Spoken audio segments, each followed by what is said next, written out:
Education में आप सबों का बहुत बहुत स्वागत। आज के इस वीडियो सेशन में हम क्वांटिटेटिव एप्टीट्यूड का एक बहुत ही इम्पोर्टेंट टॉपिक लेने जा रहे हैं, वो है प्रोबेबिलिटी। बहुत ही इम्पोर्टेंट और बहुत ही आसान टॉपिक है ये from any examination point of view, क्योंकि इसमें थोड़ी सी अगर कंफ्यूजन को हम टैकल करने की तैयारी कर लें तो हम जो है प्रोबेबिलिटी में कोई भी आंसर गलत नहीं करेंगे। तो इसलिए ये इम्पोर्टेंट है, आसान है, लेकिन थोड़ा कंफ्यूजिंग है। तो उस कंफ्यूजिंग के जो लेवल है उसको हमें पार करना है, ताकि हमारा जो कंफ्यूजन वाला जो लेवल है, वंस वी क्रॉस दैट, उसके बाद प्रोबेबिलिटी में कोई और दिक्कत नहीं आएगी। तो कंफ्यूजन कैसे दूर होगा? प्रोबेबिलिटी में अगर कंफ्यूजन है तो कैसे हम क्या करें जो कि हमारा कंफ्यूजन दूर होगा? तो वो कंफ्यूजन दूर होगा जब आप इसके जो कंपोनेंट्स हैं उनको बहुत ध्यान से पढ़ेंगे। मतलब जो कंसेप्ट का वीडियो है वो आप ध्यान से देखेंगे। तो आज के वीडियो में हम कंसेप्ट्स ही देखने जा रहे हैं और कुछ हम उनके बेसिस पर क्वेश्चंस को भी सॉल्व करेंगे। तो इस तरह से हम आज के इस सेशन में प्रोबेबिलिटी से रिलेटेड इंपॉर्टेंट कंसेप्ट्स देखेंगे, या कहिए कि जो कॉम्पिटिटिव पॉइंट ऑफ व्यू से जितने भी कंसेप्ट्स जरूरी हैं वो सारे देखेंगे, चाहे वो इंपॉर्टेंट हैं या नहीं है। कारण ये है कि इंपॉर्टेंट तो जैसे देखिए, मैथ्स के साथ, क्वांटिटेटिव एप्टीट्यूड के साथ एक बात तो पक्की है कि जो क्वेश्चन आ जाता है एग्जाम में वो हमारे लिए इंपॉर्टेंट हो जाता है। अब वो जिसके बेसिस पर आया है तो वो तो अपने आप इंपॉर्टेंट हो गया। तो कई बार क्या होता है कि हम किसी कंसेप्ट को इग्नोर कर देते हैं और वही क्वेश्चन, उसके बेसिस पर क्वेश्चन जो है पेपर में आ जाता है। तो नतीजा ये होता है कि वो अगली बारी से इंपॉर्टेंट कंसेप्ट में काउंट हो जाता है। तो बात ये है, तो एक्चुअली हमें सिलेबस के अकॉर्डिंग चलना चाहिए, क्योंकि सिलेबस आप जब तक पूरा नहीं करेंगे तो इंपॉर्टेंट और गैर इंपॉर्टेंट वाली बात होती नहीं है। क्योंकि अगर आप देखेंगे तो कभी कभी जो हम इग्नोर कर देते हैं यूजुअली, तो उस कंसेप्ट के बेसिस पर भी क्वेश्चन आ जाते हैं। इसलिए हमें अगर तैयारी पूरी करनी है तो पूरी तैयारी का मतलब है कि पूरा सिलेबस देखिए, आप उसके एक एक घटक को देखिए, एक एक कंपोनेंट को देखिए। ठीक है, तो आज हम प्रोबेबिलिटी का पूरा ही घटक देखने वाले हैं। जितने भी सारे जो भी उसमें कंसेप्ट्स यूज होंगे वो सारे हम देखेंगे आज के इस सेशन में। आइए बिना कोई देरी किए आज के सेशन की शुरुआत करते हैं। प्रोबेबिलिटी जो है बेसिकली क्या है, इसका जो अगर लिटरल मीनिंग आप ढूंढेंगे तो प्रोबेबिलिटी का सीधा मतलब होता है चांस। मतलब chance of happening of anything. ये चांस जो है, जैसे अगर ये डे टू डे लाइफ में हम बात करते हैं कि आज रेन के चांस इतने हैं, मतलब जैसे अगर क्लाउडी वेदर है तो हम कहते हैं कि आज जो है 80% चांस है कि रेन होगा ही होगा। या फिर अगर पूरा सन्नी डे होता है तो सन्नी डे के दिन हम ये सोचते हैं कि कोई चांस नहीं है, मतलब बिल्कुल चांस नहीं है, 0% चांस है। ठीक है, तो चांस को हम परसेंटेज की टर्म में डिनोट करा देते हैं। ठीक है, तो ये जो है इसका यूनिट परसेंटेज हो गया। ठीक है, जबकि प्रोबेबिलिटी के यूनिट के लिए हम यूजुअली जो है क्या यूज करते हैं, डेसिमल्स यूज करते हैं या फ्रैक्शन यूज करते हैं। प्रोबेबिलिटी के लिए आप फ्रैक्शन यूज करेंगे या फिर डेसिमल्स यूज करेंगे। ठीक है, तो प्रोबेबिलिटी और चांस में बस इतना सा का ही डिफरेंस है। बाकी आपको पता है कि किसी भी फ्रैक्शन को या डेसिमल को आप हमेशा परसेंटेज में एक्सप्रेस कर सकते हैं। करना क्या है कि आपको नीचे किसी भी तरीके से 100 अगर ले आइए तो बस उसके 100 को हटाइए और परसेंटेज लिख दीजिए। जैसे मेरे कहने का यह मतलब है कि अगर हम 1/2 लिखते हैं या डेसिमल में 0.5 लिखते हैं, बहुत छोटा सा इजी एग्जांपल लेके हम चीज को समझने का प्रयास करते हैं कि फ्रैक्शन या डेसिमल्स जो है वो चांस, जैसे परसेंटेज, फ्रैक्शन, डेसिमल्स और परसेंटेज, ये तीनों जो है खाली नोटेशनल वाइज अगर आप देखेंगे, नोटेशन वाइज अगर देखेंगे तो वो डिफरेंट है, पर वो है तो सेम ही। जैसे आप 1/2 को 0.5 लिखते हैं, ठीक है। अब देखिए फ्रैक्शन है, इसमें मैंने कहा कि डिनोमिनेटर में आप 100 ले आइए, तो 100 लाने के लिए डिनोमिनेटर में आपको क्या करना पड़ेगा, 50 से मल्टीप्लाई कराना पड़ेगा। तो यहाँ 50 से अगर हम मल्टीप्लाई कराएंगे तो we will need to multiply the numerator as well, ठीक है। तो ये आ गया 50/100। तो आप ये 50/100 को क्या लिखते हैं, 50% लिखते हैं, ठीक है। ये आ गया समझ में। अब डेसिमल्स पे आ जाइए। डेसिमल में आप जैसे ये डेसिमल हटाते हैं तो इस डेसिमल के बदले में यहाँ 1 आ जाएगा, और एक उसके बाद में है तो उसके बदले 0। तो ये डेसिमल को हटाने का तो आपको प्रोसीजर पता ही होगा कि डेसिमल, ये हमने पॉइंट हटाया, इसके बदले में 1 लिखा, और उसके बाद जितने भी डिजिट्स होते हैं उनके लिए हम for each digit we need to write zeros there, ठीक है। तो ये आ गया हमारे पास। अब जो है इसको 100 बनाना है तो यानी कि इसको 10 से मल्टीप्लाई कराना पड़ेगा, इसको भी 10 से मल्टीप्लाई कराना पड़ेगा। तो बेसिकली ये आपका कितना आ गया, 50/100 आ गया।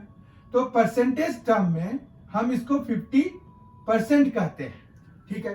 तो आप देख लीजिए, ये फ्रैक्शन हो, चाहे डेसिमल हो और चाहे परसेंटेज हो, तो ये सभी आपस में इंटर कन्वर्टिबल हैं। मतलब आप एक दूसरे को आपस में इंटरचेंज कर सकते हैं बिना किसी परेशानी के, ठीक है। ये सेम ही चीजें हैं, सेम चीजों को रिप्रेजेंट कर रहे हैं। अब हम देखते हैं कि प्रोबेबिलिटी निकालते कैसे हैं। हमने अभी देखा कि प्रोबेबिलिटी होता क्या है, उसका लिटरल मीनिंग क्या है वो देख लिया हमने। अब हम देखेंगे कि प्रोबेबिलिटी निकालते कैसे हैं। तो प्रोबेबिलिटी बेसिकली अगर हम P से डिनोट कर दें तो P इज इक्वल टू, आप ऐसे लिख सकते हैं कि number of favourable outcomes, favourable outcomes by total number of outcomes, total number of outcomes.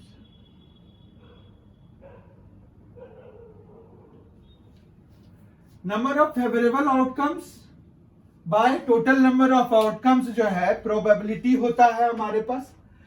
मतलब ये हुआ कि जैसे आपने एक कॉइन टॉस किया, ठीक है, एक कॉइन टॉस किया तो आपके पास क्या आ सकता है, वो टोटल पॉसिबल जो आउटकम्स हैं वो क्या क्या हो सकते हैं। एक हेड हो सकता है, एक टेल हो सकता है, ठीक है। इसको हम एज अ सेट डिनोट करते हैं। तो इसको हम रिप्रेजेंट करते हैं एस से, और इसको एस से इसलिए करते हैं क्योंकि हम इसको सैंपल स्पेस कहते हैं, ठीक है। तो सैंपल स्पेस क्या है, वो है set of all possible outcomes किसी भी एक्सपेरिमेंट में। अब एक्सपेरिमेंट क्या हुआ, ये लेबोरेटरी वाला एक्सपेरिमेंट नहीं है, ये है अगर आपने कुछ किया, जैसे आपने कॉइन टॉस किया, वो हम एक्सपेरिमेंट के तौर पर लेंगे क्योंकि उसके आउटकम्स होंगे। एक एक्सपेरिमेंट जो हम लेबोरेटरी में करते हैं उसका भी कुछ ना कुछ आउटकम होता है। उसी तरह से जब आप एक कॉइन को टॉस करते हैं या एक डाई आप थ्रो करते हैं तो उसमें भी कुछ ना कुछ आउटकम्स आते हैं आपके पास। तो यानी कि वो जो है प्रोडक्ट बन रहा है उसका, तो वो जो है हम एज एन एक्सपेरिमेंट सपोज कर लेते हैं, ले लेते हैं, we take it like an experiment, ठीक है। तो हम इसको एक्सपेरिमेंट कहते हैं, और रैंडम एक्सपेरिमेंट कहते हैं हम वैसे एक्सपेरिमेंट को कि जिसका हमें एग्जैक्ट आउटकम पता नहीं है पर हमें टोटल आउटकम पता है। जैसे अगर आप एक कॉइन टॉस कर रहे हैं तो यू कैन नॉट से exactly what will come, head will come और टेल विल कम, क्योंकि दोनों में से कोई भी आ सकता है, ठीक है ना। तो इसीलिए उसको हम क्या कहते हैं, रैंडम एक्सपेरिमेंट कहते हैं। It is known as random experiment. तो रैंडम एक्सपेरिमेंट है तो sample space all possible outcomes का बनता है। रैंडम एक्सपेरिमेंट वो एक्सपेरिमेंट होता है जिसका कि हमें टोटल आउटकम्स पता है कि यही चीजें आएंगी, पर क्या आएगा ये नहीं बता सकते। जैसे एक डाई अगर आप फेंक रहे हैं, डाइस होता है उसका प्लुरल, तो डाइस हम सिंगुलर के लिए भी कई बार यूज कर लेते हैं। तो मान रखिए कि हमने एक पासा फेंका, तो उस पासे पे क्या आएगा वो हमें पता है कि ये चीजें आ सकती हैं, 1 से 6 तक आ सकते हैं, लेकिन क्या आएगा एग्जैक्टली हमें 5 आएगा कि 6 आएगा हम नहीं बता सकते। तो इसीलिए हम उसको क्या कहते हैं, रैंडम एक्सपेरिमेंट। ठीक है, अब ये सैंपल स्पेस तो समझ में आ गया। अब मान रखिए कि वो पूछ रहे हैं कि प्रोबेबिलिटी ऑफ हेड क्या है। तो प्रोबेबिलिटी ऑफ हेड PH से हम डिनोट कर देते हैं। तो यहां पर हेड तो एक ही बारी आ सकता है ना, तो 1, और फिर टोटल नंबर ऑफ आउटकम्स क्या है, 1 और 2, तो यहां पर 1/2 हो गया। 1/2 को अभी हमने डिस्कस किया था कि अगर हम परसेंटेज वाइज लिखेंगे तो ये हम 50% लिख सकते हैं, डेसिमल वाइज लिखेंगे तो 0.5 लिख सकते हैं। ठीक है, तो ये 0.5 लिख लीजिए या इसको 50% लिख दीजिए। तो ये होता है हमारे पास probability, number of favourable outcomes by total number of outcomes. ये हमें प्रोबेबिलिटी मिल जाता है जब हम ऐसे कैलकुलेट करते हैं तो। ठीक है, उसके बाद सैंपल स्पेस भी हमने डिस्कस कर लिया। सैंपल स्पेस क्या है, set of all possible outcomes. ये जो है set of all possible outcomes है।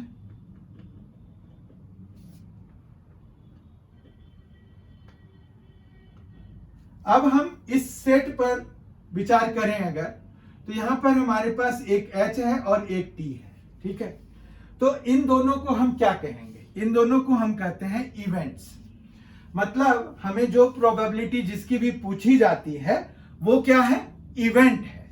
इवेंट मतलब जैसे हेड आना इज एन इवेंट, टेल आना इज एन इवेंट। कई बार हम इसका अपोजिट भी देखते हैं, हेड नहीं आना मतलब coming of not head will also be an event there। ठीक है, it will be an event there।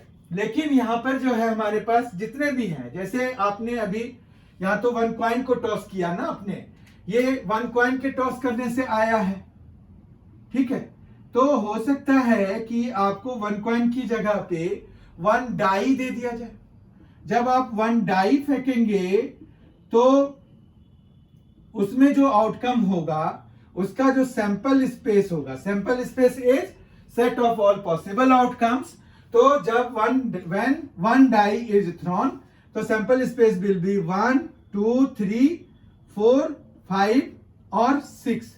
मतलब इन्हीं 6 में से कोई आपके पास आएगा। कोई प्रॉब्लम नहीं है यहां तक कि हमें प्रोबेबिलिटी क्या होता है वो देख लिया, कैसे निकालते हैं वो देख लिया। अब अगर आप देखिए तो चूंकि कोई भी सेट लीजिए, जैसे हमने यहां पर 2 चीजें ली, ऑल पॉसिबल आउटकम्स में यही दोनों आएंगे। ठीक है, अब यहां पर है यही 6 आएंगे। अब जो है फेवरेबल आउटकम्स जो भी होगा इन्हीं में से लेना है हमें, इसी सेट में से लेना है। तो जो हम लेंगे वो उनका जो नंबर होगा वो या तो इसके बराबर होगा या इससे कम होगा। आप समझ पा रहे हैं, जैसे अगर हम मान रखे कि यहां पर हेड लेना हमने सोचा, तो हेड तो एक ही बार आ रहा है, लेकिन हमारा आउटकम्स तो और भी है ना उसमें। अब जैसे यहां पर हम ये सपोज कर लेंगे कि भाई इवन नंबर आना है, एक इवेंट बनाया हमने कि इवन नंबर आना है। तो इवन नंबर कैसे, 2 4 और 6, तो 3 बार ही आ सकते हैं इवन नंबर ना, तो 3 फेवरेबल आउटकम्स हुए उसके लिए, जबकि टोटल नंबर ऑफ आउटकम्स तो 6 है, तो 3/6 हो जाएगा। एज अ रिजल्ट ये क्या हो जाएगा, 1/2 हो जाएगा। तो यहां पर 1/2 तो खैर वो बाद की बात है, पर मैं जो बताना चाह रहा हूं वो ये कि हमारे पास एट द मोस्ट कोई भी इवेंट हम बना लें, इनमें से तो ज्यादा नहीं हो पाएगा ना। जैसे हम कहेंगे कि भाई एक डाई हमने फेंका, तो ज्यादा से ज्यादा हम क्या बना सकते हैं, एक ऐसा इवेंट बना सकते हैं कि coming of a number less than 7, ऐसे बना लेंगे। तो लेस देन 7 में सारे ही आ जाएंगे, क्योंकि 1 से लेके 6 तक सारे ही हमारे पास यहाँ पर हैं। और पॉसिबल आउटकम्स में लेस देन 7 जब हम बनाएंगे तो उसमें क्या होगा कि उसकी प्रोबेबिलिटी 1 हो जाएगी, क्योंकि जो भी डाई हम फेंकेंगे तो उसमें जो भी नंबर आ रहा होगा तो वो 7 से कम ही होगा, 7 से कम ही होगा, तो उसकी प्रोबेबिलिटी कितनी हो जाएगी, 1 हो जाएगी। तो 1 is the maximum possible value for this P, ठीक है। एंड कम, सबसे कम वाली क्या वैल्यू हो सकती है, तो चूंकि इन्हीं में से कोई आएगा हमारे पास, तो कोई ना कोई फाइनाइट वैल्यू तो आएगा, और नहीं आएगा अगर तो क्या आ सकता है, 0। जैसे मान रखिए कि आपने एक डाई फेंका और आपको वहां पर यह दे दिया कि कमिंग ऑफ -1। -1 कैसे आ सकता है किसी डाई पे, तो -1 नहीं आ सकता है ना, यानी कि पॉसिबल आउटकम्स, जो पॉसिबल आउटकम्स है वो तो ये है, लेकिन आपका जो क्वेश्चन था, जो इवेंट डिफाइन किया गया है वो है कि -1 आना है, तो -1 तो यहां से मिलेगा नहीं हमें, तो यानी कि -1 आने की प्रोबेबिलिटी कितनी हो जाएगी, नंबर ऑफ फेवरेबल आउटकम्स हो जाएगा 0, क्योंकि इनमें से कोई भी नहीं है। जब इनमें से कोई नहीं है तो यानी कि 0, और टोटल तो यही है 6, तो 0/6 यानी कि 0 हो गया। तो that is the least value of the probability. तो आप इस तरह से समझ सकते हैं इसको। तो इसका मतलब यह हो गया कि प्रोबेबिलिटी जो भी है उसकी वैल्यू हमें मिनिमम कितनी होगी, 0, और मैक्सिमम कितनी होगी, 1। एक सिंपल सी बात है कि आपका 0 से 1 में ही ये परसेंटेज जो है 100% पहुंच जाएगा। 0 विल रिप्रेजेंट 0%, जबकि 1 विल रिप्रेजेंट 100%, ठीक है। तो जब किसी की प्रोबेबिलिटी आपकी 0 हो जाएगी, उसको हम क्या कहेंगे, जब ये 0 हो जाएगा तो उसको हम कहेंगे इम्पॉसिबल इवेंट, ठीक है। इम्पॉसिबल होगा वो, क्योंकि उसकी प्रोबेबिलिटी है नहीं। जैसे यहां पर -1 आना इम्पॉसिबल है, या कोई भी number other than these numbers 1 से 6 तक के नंबर्स को छोड़ के, कमिंग ऑफ 8 मान रखिए हम ले लेते हैं, तो क्या 8 आ सकता है, coming of a number greater than 6 आ सकता है, नहीं आ सकता। तो यानी कि उसकी वो सारे इम्पॉसिबल इवेंट हो जाएंगे, उन सभी की प्रोबेबिलिटी 0 हो जाएगी, ठीक है। तो फिर ये 1 किसको रिप्रेजेंट करेगा, जो कि एकदम 100% है। 100% है यानी कि क्या है, श्योर है, श्योर इवेंट कहेंगे इसको, ठीक है। तो हमारे पास इस तरह से प्रोबेबिलिटी की वैल्यू पर एक इम्पॉसिबल इवेंट और एक श्योर इवेंट बन जाता है, ठीक है। तो ये भी आपको समझ में आ गया होगा कि इसमें क्या करते हैं, कैसे प्रोबेबिलिटी कैलकुलेट करते हैं। सैंपल स्पेस क्या है, ये जो नीचे आ रहा है, और number of outcomes, total number of outcomes जो आ रहा है, set of all possible outcomes, वही सैंपल स्पेस होता है। मतलब ये जो नंबर है, ये तो नंबर हम ऐसे एलिमेंट्स का काउंट करते हैं, पर जब हम उसको सेट की फॉर्म में डिनोट करते हैं, दिखाते हैं, तो वो जो है सैंपल स्पेस कहलाता है, ठीक है। प्रोबेबिलिटी की वैल्यू 0 से 1 के बीच में हो सकता है, क्यों हो सकता है, और जब 0 होगा तो क्या कहेंगे, जब 100 मतलब 1 होगा, प्रोबेबिलिटी की वैल्यू 1, तो उसको हम क्या कहेंगे, श्योर इवेंट कहेंगे। 0 होगा तो इम्पॉसिबल कहेंगे। 0 प्रोबेबिलिटी का मतलब 0% चांस, 1 का मतलब 100% चांस, श्योर, ठीक है। तो इतनी सारी चीजें हमने पता कर ली।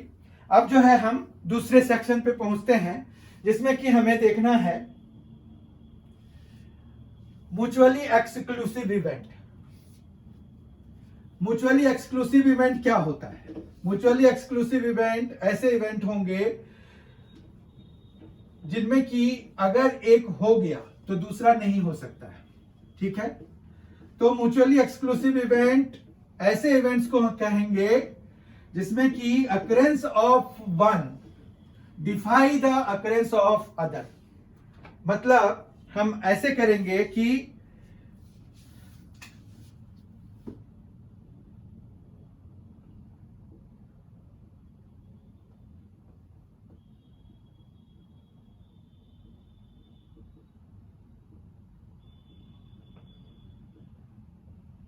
कोई भी दो इवेंट्स को हम म्यूचुअली एक्सक्लूसिव कहेंगे अगर occurrence of one defy the occurrence of other. मतलब जैसे अगर आपने मान रखिए कि एक क्वाइन को टॉस किया था ना, तो उसमें से हमारे पास क्या आया था, एक हेड आया था, एक टेल आया था। इन्हीं दोनों में से कोई हो सकता है ना। अब मान रखिए कि हेड आ गया है, यानी कि टेल नहीं आएगा। ठीक है, तो यानी कि अगर हेड आ गया तो टेल विल नॉट कम, अगर टेल आ गया तो हेड विल नॉट कम। बात समझ रहे हैं? तो इन दोनों में जब एक ही आ सकता है तो ऐसे इवेंट्स को हम म्यूचुअली एक्सक्लूसिव इवेंट कहेंगे। ठीक है, म्यूचुअली एक्सक्लूसिव इवेंट्स का बस यही डेफिनेशन है। इसके आगे ये है कि एग्जॉस्टिव इवेंट्स भी होते हैं। अब एग्जॉस्टिव इवेंट्स के लिए आप म्यूचुअली यूज नहीं करते। एग्जॉस्टिव इवेंट्स कोई भी दो या दो से ज्यादा इवेंट्स को हम कहेंगे एग्जॉस्टिव इवेंट्स अगर हमारे पास क्या होगा। एग्जॉस्टिव इवेंट्स हम कहेंगे जैसे हेड आना और टेल आना, ये एग्जॉस्टिव इवेंट्स हैं, क्योंकि इनकी प्रोबेबिलिटी जो है वो जब देखेंगे तो ये जो मतलब जैसे या तो देखो एक कॉइन आपने फेंका तो या तो हेड आएगा या टेल आएगा, तो ये क्या हो गए, एग्जॉस्टिव इवेंट्स हो गए। मतलब जब हम उनकी प्रोबेबिलिटीज निकालें और सम करें तो वो 1 आ जाएगा। ठीक है, तो ये एग्जॉस्टिव इवेंट्स हो जाते हैं। एक दूसरा एग्जांपल हम ये ले सकते हैं कि मान रखिए कि आपने एक डाई को फेंका और आपके पास जो है 6 पॉसिबल आउटकम्स हैं, 1 2 3 4 5 और 6 ये आ गए। 6 आउटकम्स हैं, उसमें से कहा गया कि इवन आने की मतलब एक तो ये ले लेते हैं कि इवन आने की प्रोबेबिलिटी, एक ले लेते हैं ऑड आने की प्रोबेबिलिटी। तो आपका ये दोनों भी म्यूचुअल ये दोनों एग्जॉस्टिव इवेंट्स हो गए।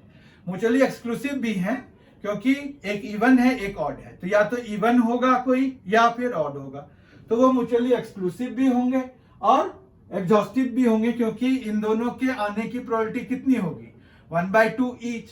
सम करेंगे तो 1 आ जाएगा। ठीक है, अब मान रखिए हम ऐसा करते हैं कि एक नंबर जो कि हमें 3 से कम है वो आने की probability exactly 3 and more than 3। यहां पर हम क्या कर रहे हैं, एक जैसे इवेंट हम बना रहे हैं, इवन बना लेते हैं कि एक नंबर जो भी होगा वो लेस देन 3।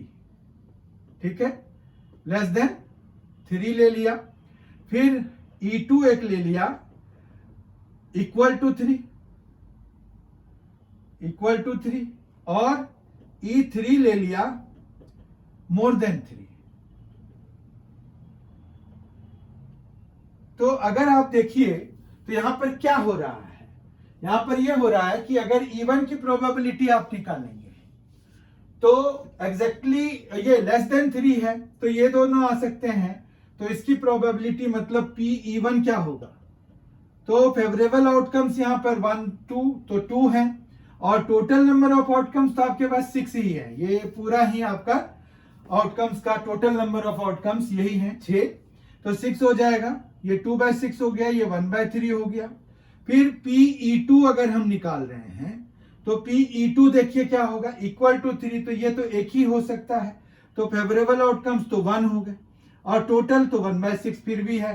उसके बाद PE3 की बात करें अगर, तो हमारे पास यहां पर क्या है, मोर देन 3, तो ये 4 5 और 6 ये जो 3 है, ये 3 हमारे पास क्या बनाएंगे, ये बनाएंगे कि मोर देन 3 के लिए। तो 3 फेवरेबल आउटकम्स हैं, टोटल आउटकम्स 6 है, तो ये 1/2 हो गया। अब देखिए अगर आप इन सभी को सम कराएंगे ना, यहां से करा लेते हैं ना, 2/6 1/6 और 3/6, तो 2 + 1 + 3, तो 6/6 हो गया, तो 1 हो गया। मतलब इन सभी के प्रोबेबिलिटीज का सम जो है वो क्या है, 1 है। ठीक है, तो इसका मतलब क्या हुआ कि ये एग्जॉस्टिव इवेंट्स हैं। ठीक है, तो एग्जॉस्टिव इवेंट्स क्या होते हैं, जिनका कि वो पूरे सैंपल स्पेस ही को इन्वॉल्व कर जाए। जब हम इनके लिए इवेंट्स लिखना चाहें तो हमारे पास जैसे E1 के लिए आप लिखोगे तो क्या आएगा, 2,3 आएगा। ठीक है, यहां पर देखो 2,3 आएगा, ये 1,2 आएगा अगर लेस देन 3 है तो 1,2 आएगा। यहां पर जो है ये सिर्फ 3 आएगा, जबकि यहां पर क्या आएगा 4, 5 और 6 आ जाएगा। तो अगर हम इन सभी का यूनियन ले लें, यूनियन सेट्स का ऑपरेशन होता है जिनमें हमें सारे एलिमेंट्स लेने होते हैं। तो अगर आप इन तीनों सेट्स का यूनियन लेंगे तो आपको 1 से लेके 6 मतलब 1, 2, 3, 4, 5, 6 सारे ही आ जाएंगे। ठीक है, तो ये एग्जॉस्टिव इवेंट्स का डेफिनेशन हो गया। ठीक है, फिर हमारे पास होता है equally likely outcomes. Equally likely outcomes क्या है, अगर हमारे पास मान रखिए कि कोई एक्सपेरिमेंट है, हमने जैसे एक कॉइन टॉस किया, बहुत सिंपल एग्जांपल, सबसे सिंपलेस्ट एग्जांपल तो टॉसिंग अ कॉइन ही है। तो टॉसिंग अ कॉइन अगर हमने किया तो उसमें जो है हमारे पास क्या क्या आ सकता है, हेड आ सकता है और टेल आ सकता है ना। तो हमने एक कॉइन को टॉस किया तो हमारे पास हेड आएगा या फिर टेल आएगा। ठीक है, तो ये जो है इक्वली लाइकली आउटकम्स है, मतलब हमारे पास या तो हेड आ सकता है या टेल आ सकता है। तो इक्वली लाइकली आउटकम्स क्या हैं, जिनकी प्रोबेबिलिटी सेम होती है, इक्वली लाइकली आउटकम्स।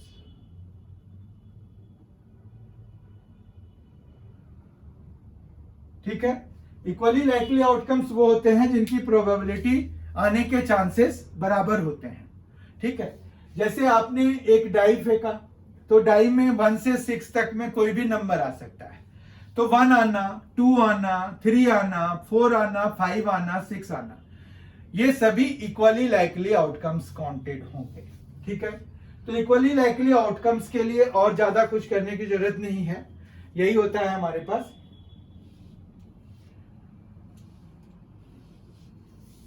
हमने म्यूचुअली एक्सक्लूसिव इवेंट्स देख लिया, एग्जॉस्टिव इवेंट्स देख लिया।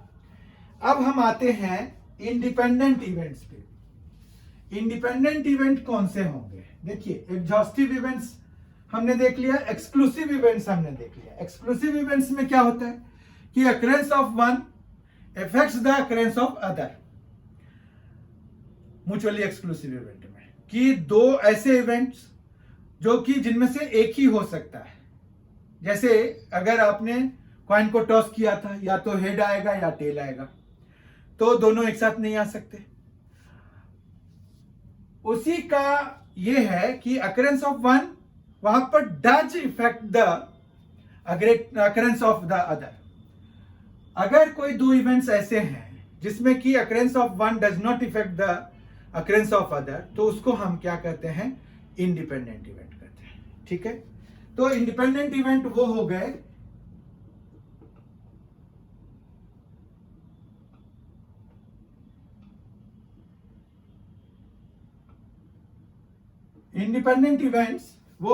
जिसमें कि occurrence of one does not effect the occurrence of other. लेकिन इसके लिए जो फॉर्मूला हम यूज करते हैं वो थोड़ा सा डिफरेंट यूज करते हैं। इसमें क्या हुआ कि कॉमन अकरेंस की प्रोबेबिलिटी जो होगी वो हमारे पास उनके सेपरेट अकरेंस की प्रोबेबिलिटी का प्रोडक्ट होगा। ये होता है हमारे पास प्रोडक्ट के बराबर। कॉमन, उनके कॉमन के होने की प्रोबेबिलिटी, दोनों मतलब बोथ विल हैपन। ये जो है क्या हुआ, probability of A and B. इसको आप क्या लिख सकते हैं, probability of A and B लिख सकते हैं। ठीक है,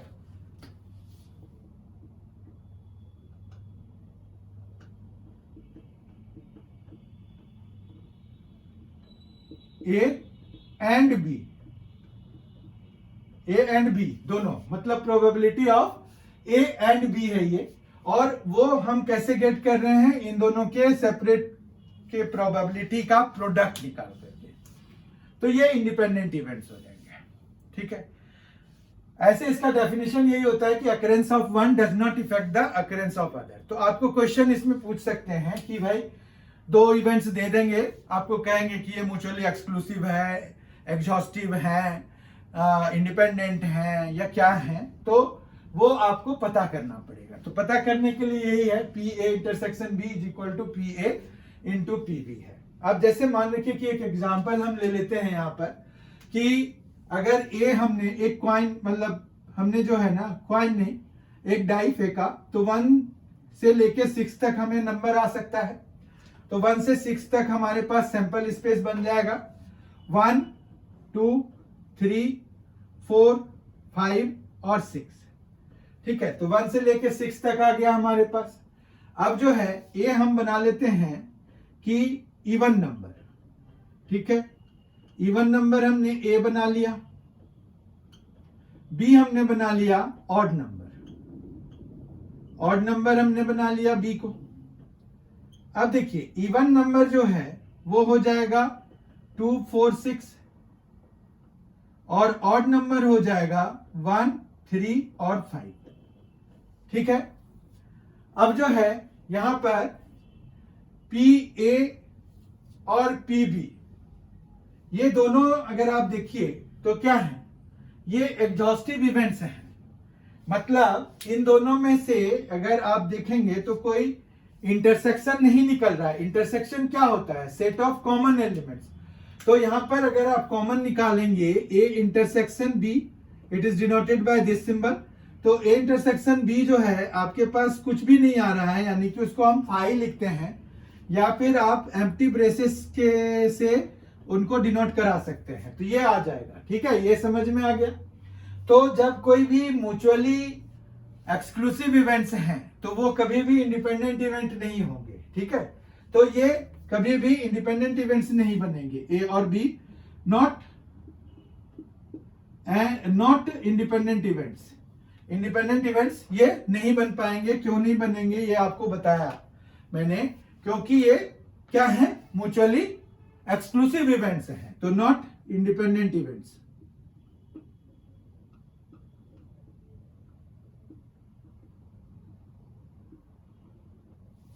अब मान रखिए कि हम इसी पे एक और C डिफाइन करते हैं और D डिफाइन करते हैं, तो फिर हम उनको देखते हैं कि क्या होता है। जैसे C हम डिफाइन कर लेते हैं, मान रखिए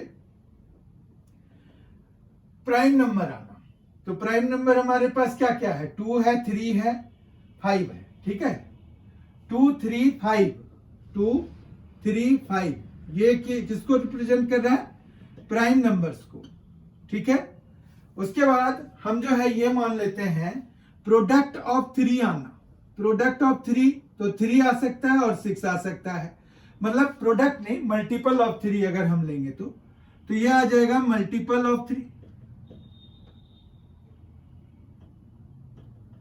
ठीक है, मल्टीपल ऑफ 3 ले लिया। अब जो है पीसी हमारे पास क्या आएगा, पीसी हो जाएगा 3/6 यानी कि 1/2। और पीडी क्या हो जाएगा, पीडी देखिए ये हो जाएगा 2/6। 2/6 हो गया तो ये 1/3 हो गया। और इन दोनों में कॉमन क्या है, कॉमन है आपके पास 3। ठीक है, आप देखिए इसमें भी 3 है और इसमें भी 3 है, तो ये कॉमन है। तो पी सी इंटरसेक्शन डी जब निकालेंगे तो वो आ जाएगा 1/6। ठीक है, अब अगर आप इसको और इसको, मतलब इन दोनों को मल्टीप्लाई कराते हैं, पीसी इंटू पीडी कराते हैं, तो ये जो है 1/2 इंटू 1/3 आएगा। 1/6 को हम 1/2 इंटू 1/3 लिख सकते हैं, तो ये हो जाएगा पीसी इंटू पीडी के बराबर।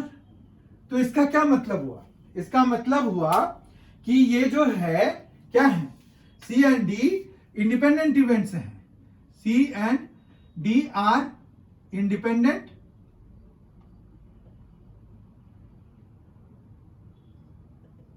इवेंट्स।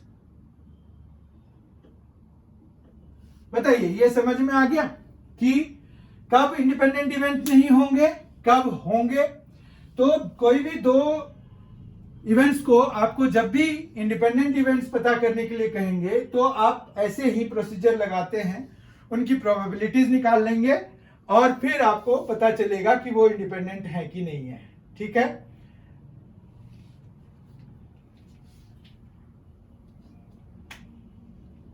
अब हमारे पास कुछ लॉज ऑफ प्रोबेबिलिटी है। लॉज ऑफ प्रोबेबिलिटी में अगर हमारे पास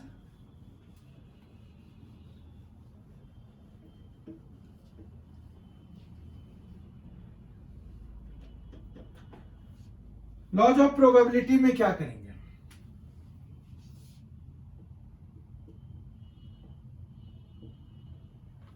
जैसे अगर हमें पी ए यूनियन बी निकालना है, यूनियन मतलब और, ठीक है, मतलब अगर हमें ऐसे दो इवेंट्स दिए हुए हैं और हमें कह रहे हैं कि प्रोबेबिलिटी निकालिए ए और बी की, मतलब या तो ए और बी और हिंदी वाला और, ये और जो है वो हमारे पास ये इंग्लिश वाला है, तो ये या होगा। तो हमें अगर ए या बी पूछ रहे हैं तो इसमें जो है क्या लिखेंगे हम, P A plus P B minus P A intersection B. ये इंटरसेक्शन जो है ये एंड के लिए यूज होता है, मतलब हिंदी में और के लिए यूज होता है। ये और अलग है, ये और इंग्लिश वाला है जिसको कि आप हिंदी में या कहते हैं, ठीक है, और इसको हम कहते हैं और।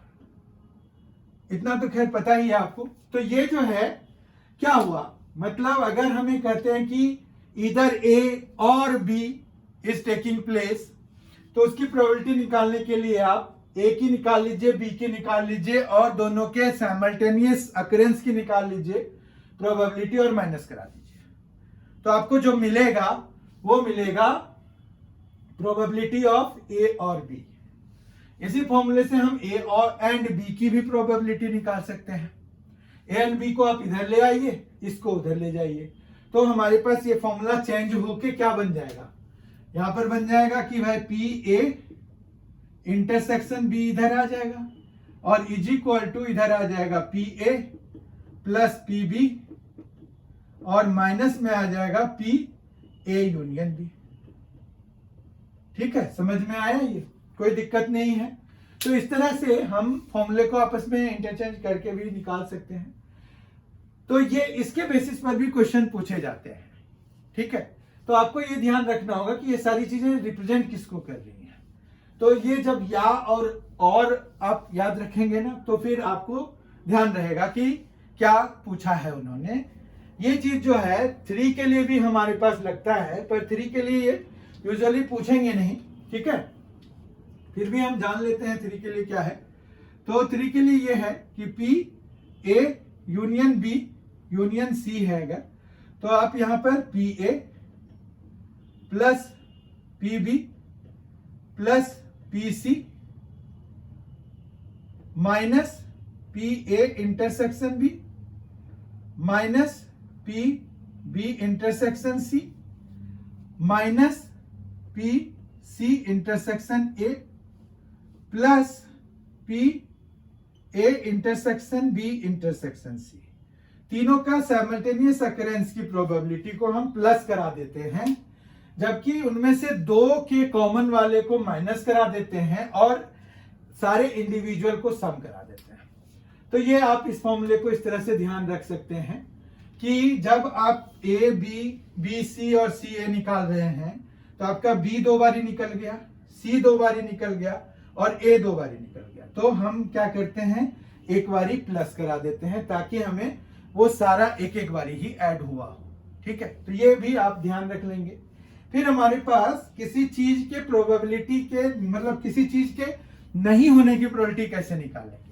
अगर हमें दिया हुआ है कि भाई उसके होने की प्रोबेबिलिटी कुछ है, तो उसको हम क्या कर सकते हैं, उसको हम पी ए बार से डिनोट कराते हैं, या कई बार आप देखेंगे पी ए कॉम्प्लीमेंट से डिनोट कराते हैं, ये कॉम्प्लीमेंट का साइन है। ठीक है, या सी लिख देते हैं कई बार, तो पी ए और कॉम्प्लीमेंट के लिए सी लिख देते हैं। तो इसका फॉर्मूला क्या होगा, 1 माइनस पी ए हो जाएगा। अगर आपको किसी के होने की नहीं होने की प्रोबेबिलिटी निकालनी है और किसी के होने की प्रोबेबिलिटी दी हुई है, तो नहीं होने की प्रोबेबिलिटी 1 में माइनस करके निकाल लीजिए। जैसे अगर आपने एक कॉइन टॉस किया, हेड आने की प्रोबेबिलिटी आपको 1/2 है, तो टेल आने की प्रोबेबिलिटी अगर वो पूछ रहे हैं या हेड नहीं आने की प्रोबेबिलिटी पूछ रहे हैं, दोनों सेम ही होगा। वो 1 माइनस फिर प्रोबेबिलिटी ऑफ हेड आप माइनस करा दीजिए उसमें, तो 1 minus 1/2 it will give you the answer. समझ में आया? तो इस तरह से हम किसी के नहीं होने की प्रोबेबिलिटी निकाल सकते हैं। फिर हमने वो इंडिपेंडेंट वाला तो देख लिया था कि ए इंटरसेक्शन बी मतलब किसी के साइमल्टेनियस अकरेंस की जो प्रोबेबिलिटी होती है उनके इंडिविजुअल प्रोबेबिलिटीज का प्रोडक्ट के बराबर होता है। कब? जब आपके पास इवेंट्स जो है वो इंडिपेंडेंट इवेंट्स हो। ठीक है, तो ये भी हमने कर लिया था। अब हमारे पास आता है कंडीशनल प्रोबेबिलिटी। कंडीशनल प्रोबेबिलिटी क्या है वो हम देखते हैं। कंडीशनल प्रोबेबिलिटी का मतलब होता है कि आपको कोई प्रोबेबिलिटी पूछेंगे, लेकिन ये दिया हुआ रहेगा कि वो चीज हो चुका है।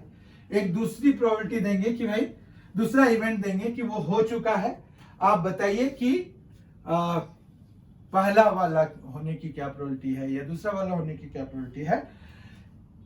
मतलब आपको ऐसा रहेगा कि पी ए बाय बी से डिनोट कराते हैं।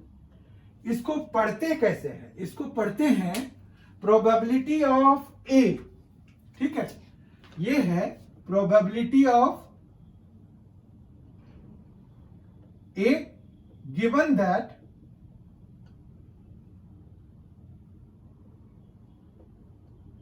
B has already happened.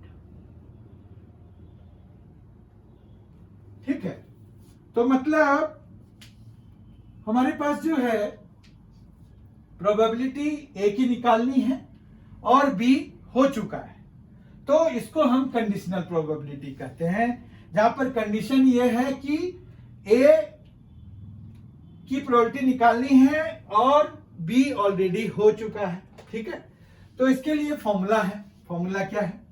Formula ये है कि दोनों के साइमल्टेनियस अकरेंस की probability and divided by probability of B. ठीक है, तो ये पी ए बाय बी हुआ कि probability of A given that B has already happened, तो ये ऐसे निकालेंगे। ठीक है, मतलब पी ए बाय बी इस तरह से निकलता है, तो कोई दिक्कत नहीं है। अगर हमें पी बी बाय ए कह देते हैं निकालने के लिए, तो we will calculate it like P A intersection B by P A. ठीक है, तो इसको हम ऐसे कह सकते हैं पी बी बाय ए को P A intersection B by P A. ठीक है, तो मतलब ये कंडीशनल प्रोबेबिलिटी है। कंडीशन इसमें ये है कि ए की प्रोबेबिलिटी निकालनी है, बी हो चुका है।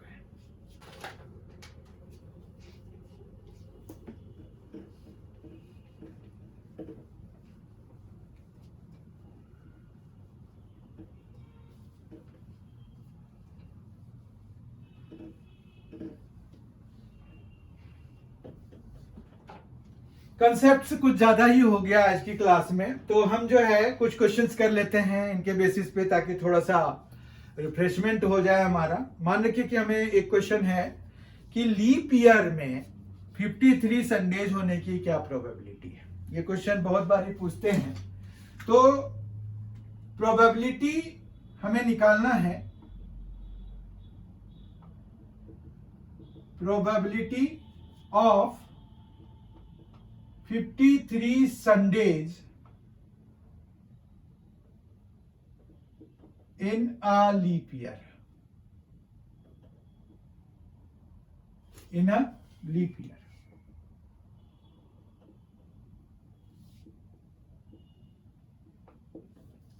अब देखिए, इसको समझिए, बड़ा अच्छे से समझिए कि जैसे एक लीप ईयर है, उसमें टोटल नंबर ऑफ डेज होते हैं 366। 366 को अगर हम 7 से डिवाइड करें, 7 से ही क्यों? क्योंकि एक वीक में 7 डेज होते हैं, तो हम जब 7 से डिवाइड कराएंगे तो जो भी क्वोशिएंट आएगा, इंटीजर वाला जो क्वोशिएंट आएगा, वो तो उतना वीक तो कंप्लीट होगा ही हमारे पास। फिर हम देख लेंगे कि रिमाइंडर डेज कितने बचते हैं, उनमें से फिर हम देखेंगे कि कैसे कॉम्बिनेशन हम बना सकते हैं। तो यहाँ पर जो है 7 से हम डिवाइड कर रहे हैं ये पता करने के लिए कि हम यहाँ तक पहुंच भी पा रहे हैं कि नहीं। तो जब आप इसको करेंगे तो ये आ जाएगा 5, तो ये आ गया 35, यहाँ पर आ गया 1, 6 आ गया, 7 2 14 हो गया, 2 आ गया। तो रिमाइंडर डेज तो ये हो गए, ठीक है। रिमाइंडर डेज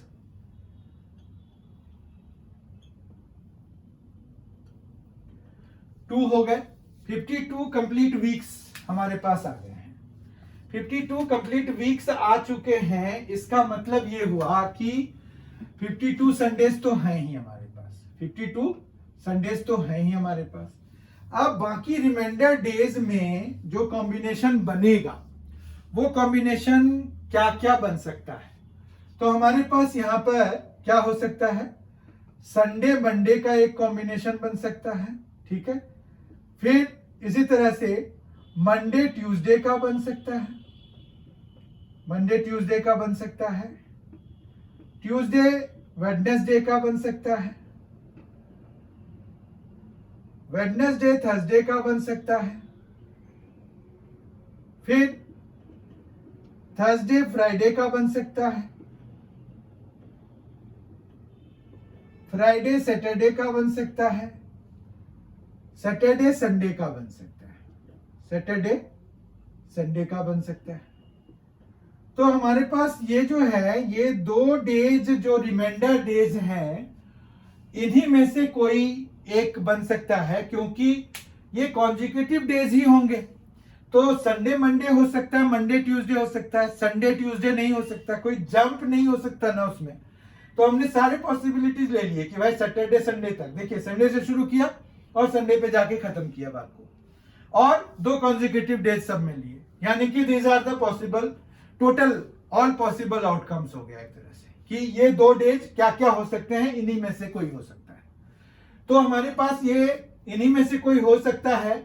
अब ये पूछ रहे हैं संडेज के लिए, तो नंबर ऑफ फेवरेबल आउटकम्स वो सारे होंगे जिनमें कि संडेज हैं।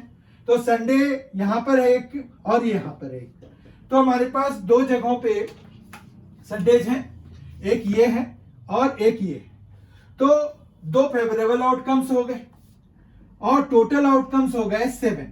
तो 2/7 इज द रिक्वायर्ड प्रोबेबिलिटी। समझ में आ रही बात? तो this is the required probability. Probability हमारे पास इसकी probability of 53 Sundays in a leap year is this one. अब मान रखिए हमारे पास लीप ईयर की जगह पे अगर वो नॉर्मल ईयर की बात करेंगे, ऑर्डिनरी ईयर की बात करेंगे, नॉर्मल ईयर की बात करेंगे, तो नॉर्मल ईयर में क्या होता है 365 डेज होंगे। एज ए रिजल्ट हमारे पास 1 रिमाइंडर आएगा।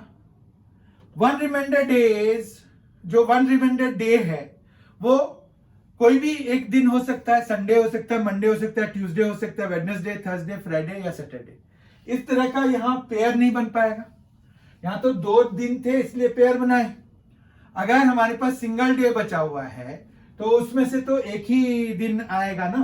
तो हमारे पास जो है Sunday Monday Tuesday Wednesday Thursday Friday और सैटरडे में से कोई एक दिन आ जाएगा। उसमें से जो फेवरेबल आउटकम है वो संडे है, 1 है, तो 1/7 हो जाएगा, क्योंकि 7 पॉसिबल आउटकम्स है, total number of possible outcomes, और फेवरेबल आउटकम्स एक ही बनेगा 1 संडे वाला, तो 1/7 उस केस में हो जाएगा। समझ पा रहे हैं? तो ये इसी तरह से हम डील करते हैं प्रोबेबिलिटी के क्वेश्चन। एक क्वेश्चन लेते हैं कि अगर 3 कॉइन्स हम टॉस कर रहे हैं, 3 कॉइन्स हम टॉस कर रहे हैं, तो उसमें जो है हमारे पास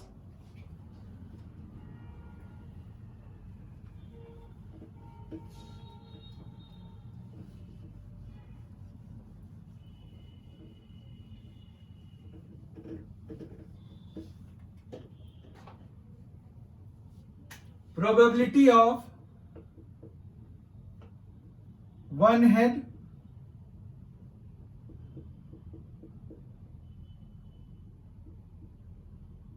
at least 1 head,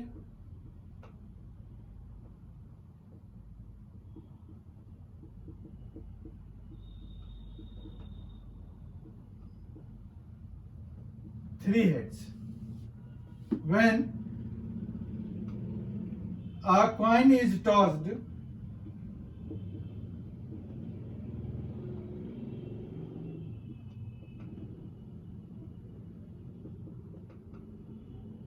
three times, 3 times अगर हमने एक कॉइन को टॉस किया तो प्रोबेबिलिटी ऑफ 1 हेड कितना होगा, एटलीस्ट 1 हेड कितना होगा और 3 हेड्स कितना होगा। अगर हमें ये पता करना है तो कैसे करेंगे? तो यहां पर सीधा साधा हिसाब है कि आप सैंपल स्पेस लिख लीजिए, ठीक है। 3 बारी फेंक रहे हैं एक कॉइन को, 3 टाइम्स हम कर रहे हैं, तो हमारे पास जो पॉसिबल आउटकम्स होगा वो head head head, head head tail, head tail head, tail head head, tail tail head, tail head tail, head tail tail and tail tail tail, ठीक है। तो 1 2 3 4 5 6 7 8 पॉसिबल आउटकम्स हैं इसमें, ठीक है। मतलब total number of possible outcomes ये हैं। अब हम आ जाते हैं फर्स्ट वाले पे। फर्स्ट वाले के लिए हमारे पास 1 हेड चाहिए। 1 हेड कितने में है? तो ये 1 2 और 3, इन तीनों में देखिए एक ही हेड है। ये देखिए, ये देखिए और ये देखिए। तो हमारे पास इन सभी में सिंगल हेड है।